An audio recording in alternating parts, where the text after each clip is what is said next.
नमस्कार प्रिय विद्यार्थियों, GK by BS Chandelia YouTube channel पे आपका हार्दिक स्वागत है। और आज की इस कड़ी में हम आपके लिए लेकर उपस्थित हुए हैं इंडियन ज्योग्राफी की महत्वपूर्ण प्रश्नोत्तरी, जो सीईटी के लिए एक रामबाण साबित होने वाली क्लास है। तो हम बात करेंगे क्वेश्चन नंबर 7 की। विद्यार्थियों, अपना क्वेश्चन नंबर 7 है, सिक्किम से गुजरने वाला अक्षांश निम्नलिखित में से और किस राज्य से भी होकर गुजरता है। किसकी बात हो रही है?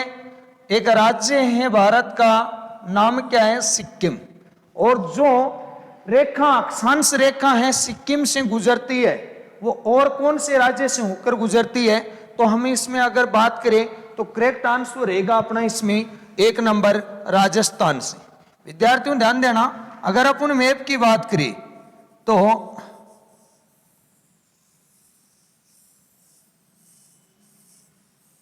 अगर अपन बात करें, ये अपना राजस्थान और यहां पर है सिक्किम। जो अक्षांश रेखा राजस्थान से गुजरती है वो ही किससे गुजर रही है? सिक्किम से। तो इस आंसर का, इस क्वेश्चन का करेक्ट आंसर होगा वो रहेगा राजस्थान। और नेक्स्ट क्वेश्चन की बात करते हैं विद्यार्थियों, और अपना जो नेक्स्ट क्वेश्चन रहेगा क्वेश्चन नंबर 8। क्या शानदार क्वेश्चन है। कर्क रेखा भारत में कितने राज्यों से होकर गुजरती है? कौन सी रेखा की बात हो रही है? कर्क रेखा की। क्वेश्चन नंबर 8, कर्क रेखा भारत के कितने राज्यों से होकर गुजरती है? तो विद्यार्थियों, इस क्वेश्चन का जो करेक्ट आंसर होगा वो रहेगा 3 नंबर, 8 राज्यों से होकर गुजरती है। कौन सी रेखा? कर्क रेखा।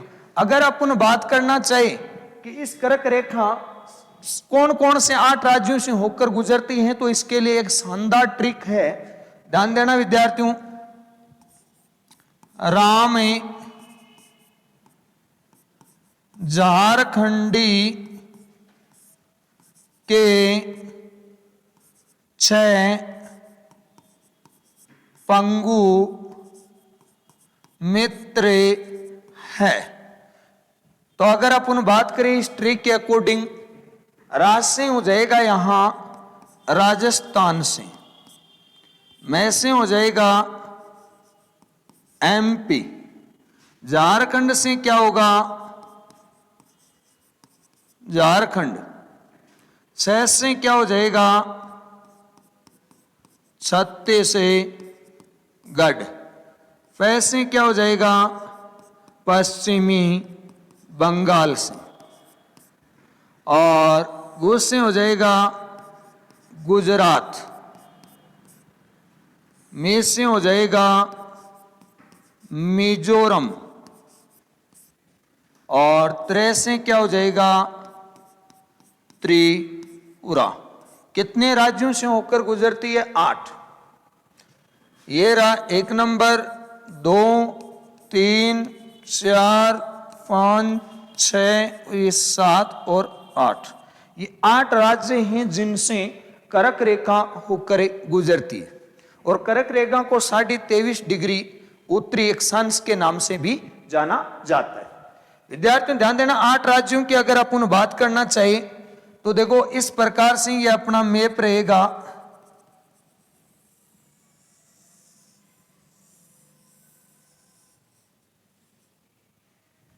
अब इसमें अगर अपन बात करें तो यहां पर तो क्या आ जाएगा? गुजरात, और यहां पर क्या आएगा? राजस्थान, फिर आएगा एमपी, एमपी के बाद में आएगा छत्तीसगढ़, फिर आ जाएगा झारखंड, और उसके बाद में आ जाएगा कौन सा? बंगाल,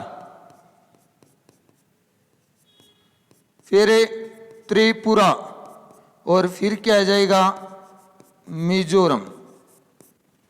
इन राज्यों से होकर गुजरती है। कितने राज्य हो गए विद्यार्थियों? अपने 8 राज्य। सबसे पहले यदि क्रम से आपसे पूछे तो गुजरात रहेगा, फिर राजस्थान, फिर मध्य प्रदेश, फिर छत्तीसगढ़, फिर झारखंड, फिर वेस्ट बंगाल, त्रिपुरा और मिजोरम।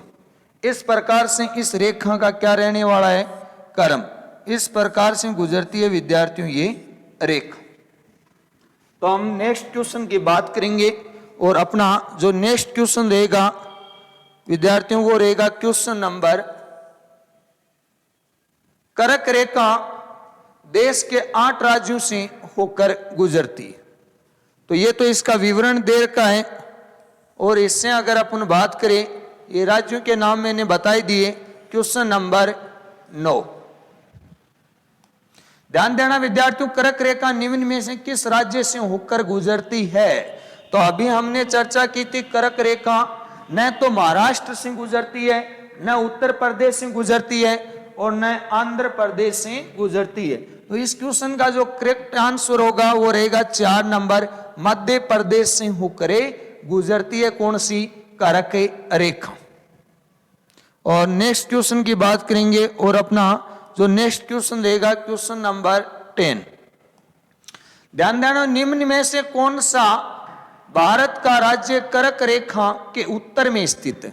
किसकी बात हो रही है, कौन सा राज्य है जो कर्क रेखा के कहां है, उत्तर में। अगर अपन बात करें इसका जो करेक्ट आंसर होने वाला है वो 4 नंबर है, मणिपुर।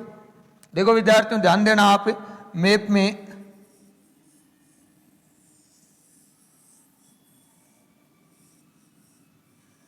अगर अपन बात करें, ये रही अपनी कर्क रेखा, कितने राज्यों से गुजरती है, 8 राज्यों से गुजरती है। इसमें ऑप्शन में दे रखा है, ये रहा झारखंड और ये यहां पर आ गया त्रिपुरा और यहां पर आ गया मिजोरम और ये जो मणिपुर है ये यहां पर स्थित है, मणिपुर। तो अपन से क्वेश्चन में क्या पूछा गया है विद्यार्थियों, ध्यान देना कि भारत का राज्य कर्क रेखा के उत्तर में स्थित है। तो कर्क रेखा के उत्तर में कौन सा रहा, मणिपुर। इन राज्यों से तो कर्क रेखा होकर गुजरती है। जैसे कर्क रेखा इनमें ऑप्शन में दे रखे हैं, उनमें से मिजोरम से गुजरती है, झारखंड से और त्रिपुरा से गुजरती है। तो करेक्ट आंसर क्या रहेगा अपना 4 नंबर। नेक्स्ट क्वेश्चन की बात करेंगे और विद्यार्थियों अपना अगला जो क्वेश्चन रहेगा वो क्वेश्चन है क्वेश्चन नंबर 11, निम्न में से कौन सा स्थान कर्क रेखा के उत्तर में स्थित है। अब की बार क्या पूछा है, अपन से स्थान के बारे में पूछा है। देखो क्वेश्चन को ध्यान पूर्वक पढ़ने से कई बार अपन क्या जल्दीबाजी कर जाते हैं तो अपना आंसर गलत हो जाता है। कौन से स्थान कर्क रेखा के क्या है उत्तर में, ये पूछना चाह रहा है। तो एक तो जबलपुर की अगर अपन बात करें तो जबलपुर तो कहां है, एमपी में स्थित है। बोकारो झारखंड में, झारखंड। पुरुलिया ये पश्चिमी बंगाल में स्थित है और भुज ये है गुजरात में। तो इन स्थानों की अगर अपन बात करें कि अपन ये जैसे अपनी है कर्क रेखा, कौन सी है, कर्क रेखा, कर्क रेखा है। कर्क रेखा या अपन इसे अगर बात करें कर्क रेखा की तो एक स्थान अपन को दे रखा है जबलपुर। तो ये यहां रहा जबलपुर, जबलपुर कर्क रेखा की। एक दे रखा है अपन को पुरुलिया, ये रहा यहां पुरुलिया वेस्ट बंगाल में। एक भुज दे रखा है और ये रहा भुज गुजरात में। एक है बोकारो और बोकारो कहाँ है, यहां स्थित है बोकारो और बोकारो कहाँ है, झारखंड में है। तो अपन से क्वेश्चन में क्या पूछा है, निम्न में से कौन सा स्थान कर्क रेखा के उत्तर में स्थित है। तो कर्क रेखा के उत्तर में कौन सा हुआ, बोकारो। और बोकारो कहाँ स्थित है, झारखंड में स्थित है। कहाँ स्थित है, झारखंड में। तो कर्क रेखा के उत्तर में कौन सा स्थान हुआ, बोकारो। नेक्स्ट क्वेश्चन की करेक्ट आंसर रहेगा 2 नंबर। और इस क्वेश्चन नेक्स्ट क्वेश्चन की अगर अपन बात करें विद्यार्थियों तो अपना जो नेक्स्ट क्वेश्चन रहेगा क्वेश्चन नंबर 12 है। क्वेश्चन नंबर 12 है, निम्न नगरों में से कौन सा कर्क रेखा के निकट है। कौन सी की बात हो रही है? निम्न नगरों में से कौन सा कर्क रेखा के क्या है निकट है, यानी सबसे निकटतम है जो क्षेत्र है उसकी बात हुई है। तो कर्क रेखा के सबसे जो निकटतम क्षेत्र है, यहाँ कर्क रेखा का दिल्ली से कोई संबंध नहीं है, तो यह रॉन्ग हो गया। जोधपुर से कर्क रेखा का संबंध नहीं है और न ही नागपुर से। और ये जो कर्क रेखा के निकट है वो कोलकाता है, और कोलकाता किसकी है? वेस्ट बंगाल की राजधानी है। किसकी है? पश्चिमी बंगाल की राजधानी। किसकी है? पश्चिम बंगाल की राजधानी है। कौन सी है? कोलकाता। ध्यान देना, कोलकाता कर्क रेखा के निकटतम स्थान माना जाता है। नेक्स्ट क्वेश्चन की बात करें, और अपना जो नेक्स्ट क्वेश्चन रहेगा क्वेश्चन नंबर 13। यदि भारतीय मानक समय के अनुसार पूर्वाह्न के 10 बजे हैं तो 92 डिग्री पूर्वी देशांतर पर शिलांग का स्थानीय समय क्या होगा? क्या पूछा जा रहा है? भारत का मानक समय, यानी अपन कह सकते हैं कि IST समय, भारत का मानक समय के अनुसार मानक समय पे 10 बजे, और पूछा क्या जा रहा है? 92 डिग्री पूर्वी देशांतर पर क्या है? शिलांग। और शिलांग की अगर अपन बात करें तो ये किसकी राजधानी है? मेघालय राज्य की क्या है? राजधानी है। किसके? शिलांग, मेघालय राज्य की राजधानी। विद्यार्थियों, समय पूछा है कि शिलांग का समय क्या होगा। अगर अपन बात करें मैप में, तो ध्यान देना विद्यार्थियों, ये अपना जैसे मैप रहा,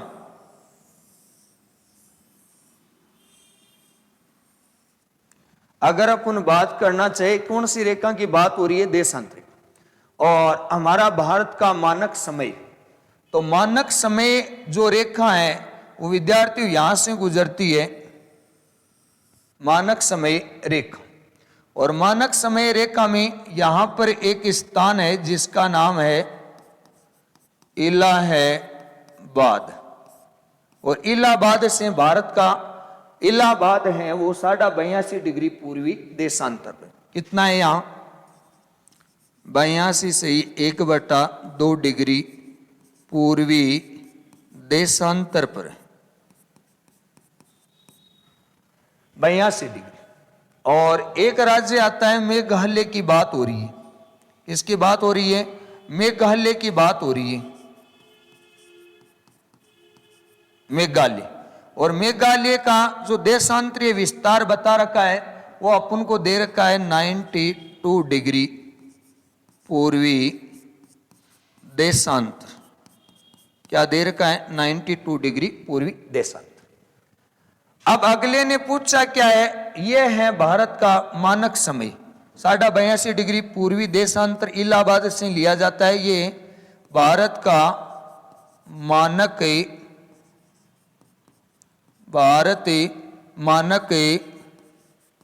समय रेखा कौन सी है? भारत की मानक समय रेखा 82.5 डिग्री पूर्वी देशांतर की बात हो रही है विद्यार्थियों। और भारत का मानक समय ग्रीनविच मानक समय से 5.5 घंटे आगे है। एक आता है GMT, ग्रीनविच मानक समय, ग्रीनविच मानक समय, ग्रीनविच मानक समय से भारत का मानक समय 5.5 घंटे आगे चलता है। तो कई बार एग्जाम में पूछा जाता है कि ग्रीनविच मानक समय से भारत का मानक समय कितना आगे चलता है, तो 5.5 घंटे आगे चलता है। अब विद्यार्थियों अपन से क्वेश्चन पूछा है 82 डिग्री, इधर बढ़ेंगे तो समय भी बढ़ेगा। और ये इसने बता रखा है कि ये जो मानक समय पे पूर्वाह्न के कितने बजे हैं, 10 बजे। तो अगर अपन इधर बढ़ेंगे तो 1 डिग्री को पार करने में 4 मिनट का समय लगता है। कितना लगता है? 4 मिनट का समय लगता है। 1 डिग्री को पार करने में कितना मिनट का समय लगता है? 4 मिनट। तो अगर अपन बात करें इनमें देशांतरों का जो अंतर की बात करें तो इनमें देशांतरों का विद्यार्थियों अंतर रहेगा 92 डिग्री माइनस 82 सही 1/2 डिग्री। तो कितना आएगा? 9 सही 1/2 डिग्री, यानी 9.5 डिग्री। और 9.5 डिग्री को हम इंटू किससे करने वाले हैं? इंटू 4। तो क्या आएगा? 38। और ये आएगी क्या? मिनट। क्या आएगी? मिनट। तो विद्यार्थियों बात हो रही है अपने कहां की? मानक समय पे कितने बजाए जा रहे हैं? पूर्वाह्न के 10 बजे। तो शिलोंग की बात हो रही है 92 डिग्री पे। तो अपना कितना आगे समय जाएगा? 38 मिनट आगे जाएगा। तो क्या होगा? 10:38 से पूर्वाह्न, 10:38 से पूर्वाह्न, ये अपना करेक्ट आंसर होगा। और इसमें अगर अपन देखें तो करेक्ट आंसर रहेगा विद्यार्थियों 2 नंबर। कौन सा रहेगा? 2 नंबर। शिलोंग में अपना स्थानीय समय पूछा है तो कितना? 10:38 का समय रहेगा।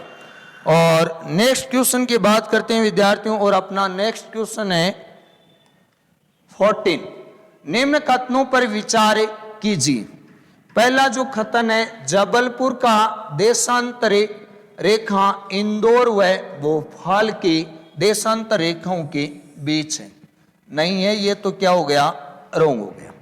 दूसरा है, औरंगाबाद का अक्षांश बड़ोदरा, औरंगाबाद का अक्षांश बड़ोदरा व पुणे के अक्षांशों के बीच है। तो ये ऑप्शन भी क्या है? सही है। 2 नंबर कथन है, सही है। बेंगलुरु की अवस्थिति चेन्नई की तुलना में अधिक दक्षिणवर्ती है। यह भी करेक्ट है। तो इस क्वेश्चन का अपना जो सही आंसर होगा वो विद्यार्थियों कौन सा रहेगा? इसमें अगर अपन बात करें तो इसका जो करेक्ट आंसर होने वाला है इस क्वेश्चन का वो अपना रहेगा 3 नंबर, 2 और 3। ये कथन क्या है? सत्य है। और नेक्स्ट क्वेश्चन की बात करते हैं। अपना नेक्स्ट क्वेश्चन है 15। और क्वेश्चन में भारतीय मानक समय को जिस मानक मेरिडियन के अनुसार निर्धारित किया जाता है वो निम्न में से कहां से होकर गुजरता है? यहां बात किसकी हो रही है विद्यार्थियों? भारत के मानक समय रेखा। और भारत का मानक समय कहां से लिया गया है? इलाहाबाद से लिया गया है। कहां से लिया गया है? इलाहाबाद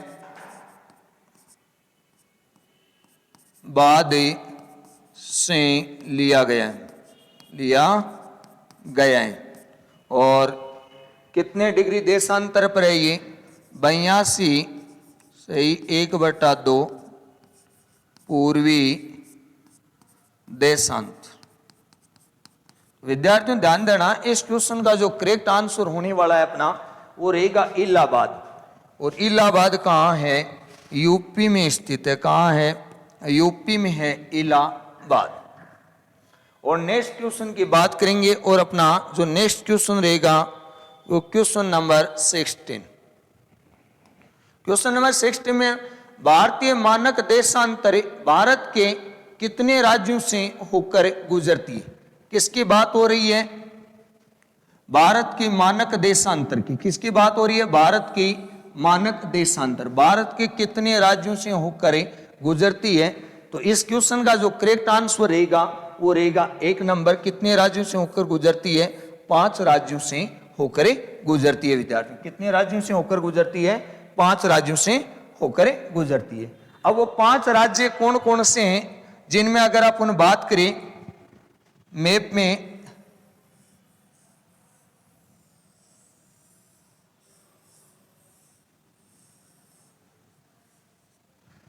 पांच राज्य कौन कौन से हैं, ये इस प्रकार से गुजरती है। कौन सी रेखा? भारत के मानक समय रेखा, इसका जो सेंटर माना गया है वो इलाहाबाद माना गया है विद्यार्थी। कौन सा माना गया है? इलाहाबाद। इलाहाबाद 82.82 डिग्री पूर्वी देशांतर भी इसे कहते हैं। क्या कहते हैं? 82.82 डिग्री पूर्वी देशांतर के नाम से जानी जाती है। ये कितने राज्यों से होकर गुजरती है? एक रहेगा उत्तरी प्रदेश, एक रहेगा मध्य प्रदेश, एक रहेगा छत्तीसगढ़, उड़ीसा, और एक है आंध्र प्रदेश। कितने राज्यों से होकर गुजरती है? 5 राज्यों से। देखो 5 राज्य कौन कौन से हैं विद्यार्थियों? एक है यूपी, दूसरा एमपी, इसका क्रम पूछे तो इसी प्रकार आएगा। छत्तीसगढ़ से होकर गुजरती है, और इसके अलावा अगर बात करें उड़ीसा, और एक रहेगा आंध्र प्रदेश। इन 5 राज्यों से होकर गुजरती। तो हम बात करेंगे नेक्स्ट क्वेश्चन की। इसका जो करेक्ट आंसर रहेगा 1 नंबर है, और नेक्स्ट क्वेश्चन अपना जो रहेगा विद्यार्थियों वो रहेगा 70। इसमें विभाजन के समय जिस सीमा आयोग ने भारत और पाकिस्तान की सीमा का निर्धारण किया उसके अध्यक्ष कौन थे? पहले तो बात हो रही है किसकी? विभाजन। और विभाजन कब हुआ? 1947 में विभाजन हुआ। जिस समय सीमा आयोग ने भारत और कौन से राज्य की बात हो रही है? पाकिस्तान की सीमा का निर्धारण किया, उसके अध्यक्ष कौन थे? जैसे विद्यार्थियों अगर अपन बात करें, ये रहा अपना भारत का क्षेत्र, और ये यहां रहा पाकिस्तान का, और ये क्या है? भारत। ध्यान देना विद्यार्थियों, ये जो रेखा है ना, इस रेखा की बात हो रही है, इस रेखा की बात हो रही है, और इस रेखा का नाम क्या है? रेड क्लिफ रेखा। रेखा का नाम क्या है? रेड क्लिफ रेखा। और इसका जो निर्धारण हुआ था, इसका निर्धारण हुआ था 15 अगस्त 1947 ईस्वी को। इसका क्या हुआ था? निर्धारण हुआ था। और निर्धारण हुआ था उसमें अध्यक्ष पूछ रहा है, तो निर्धारण हुआ था उसमें अध्यक्ष था sir Cyril Radcliffe. Correct answer क्या रहेगा?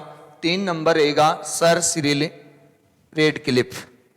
नेक्स्ट क्वेश्चन की बात करते हैं, और विद्यार्थियों अपना नेक्स्ट क्वेश्चन रहेगा क्वेश्चन नंबर 18। भारत चीन सीमा की पूर्वी सीमा क्या कहलाती है? किसकी बात हो रही है?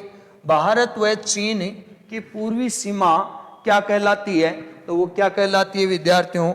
मैकमोहन रेखा कहलाती है, और इसका निर्धारण हुआ था 1914 में। किसने किया था? सर हेनरी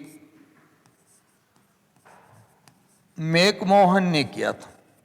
किसने किया था? सर हेनरी मैकमोहन ने किया था, तभी इसका नाम क्या पड़ा है? मैकमोहन रेखा पड़ा है। अगले क्वेश्चन की बात करते हैं, और अपना जो अगला क्वेश्चन रहेगा क्वेश्चन नंबर 19। मैकमोहन रेखा जिन देशों की सीमा बनाती है वह कौन से देश है? अभी बात की थी मैकमोहन रेखा किन देशों की सीमा बनाती है, एक तो भारत और दूसरा कौन सा? चीन। करेक्ट आंसर रहेगा 3 नंबर। इसका निर्धारण की अगर अपन बात अभी की थी और वो होता है 1914 में इसका निर्धारण होता है सीमा रेखा। और विद्यार्थियों अपना जो नेक्स्ट क्वेश्चन रहेगा वो क्वेश्चन रहेगा 20।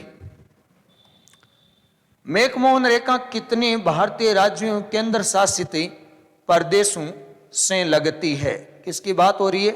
मैकमोहन रेखा की बात हो रही है। कितने भारतीय राज्य और केंद्र शासित प्रदेशों से लगती है? तो इसका जो करेक्ट आंसर रहेगा वो रहेगा 3 नंबर। कितने?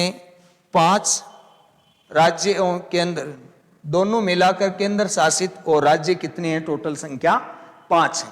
विद्यार्थियों आज इस वीडियो में हमने इंडियन ज्योग्राफी के बारे में महत्वपूर्ण प्रश्नोत्तरी विस्तृत अध्ययन के साथ पढ़ी है और आपको कमेंट बॉक्स में बताना है। 2-3 क्वेश्चन में बता रहा हूं, उनके आंसर देने हैं। एक क्वेश्चन रहेगा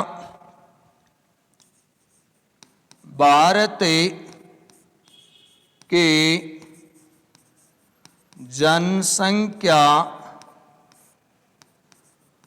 विश्व की जनसंख्या का कितना प्रतिशत है? भारत की जनसंख्या विश्व की जनसंख्या का कितना प्रतिशत है? दूसरा क्वेश्चन है अपना क्वेश्चन नंबर 1 और क्वेश्चन नंबर 2। अगर अपन बात करें क्वेश्चन नंबर 2 की तो इसमें अगर अपन देखें तो इस क्वेश्चन में भारत के उत्तर से दक्षिण लंबाई, भारत की उत्तर से दक्षिण लंबाई कितनी है? दक्षिण लंबाई कितनी है? तीसरा जो क्वेश्चन रहेगा वो रहेगा राज्य सभा में जम्मू कश्मीर से कितने सदस्य शामिल होते हैं? राज्यसभा में जम्मू कश्मीर से कितने सदस्य शामिल होते हैं? यह अपने महत्वपूर्ण क्वेश्चन थे। इसके अलावा अगर अपन बात करें चौथा क्वेश्चन है संसद का उल्लेख कौन से अनुच्छेद में मिलता है? ये 4 क्वेश्चन है। इनका जो आंसर है वो आपको कमेंट बॉक्स में लिख के बताना है। और आज हम इस वीडियो में विद्यार्थियों इतने पढ़ने वाले हैं। आज के लिए नमस्कार।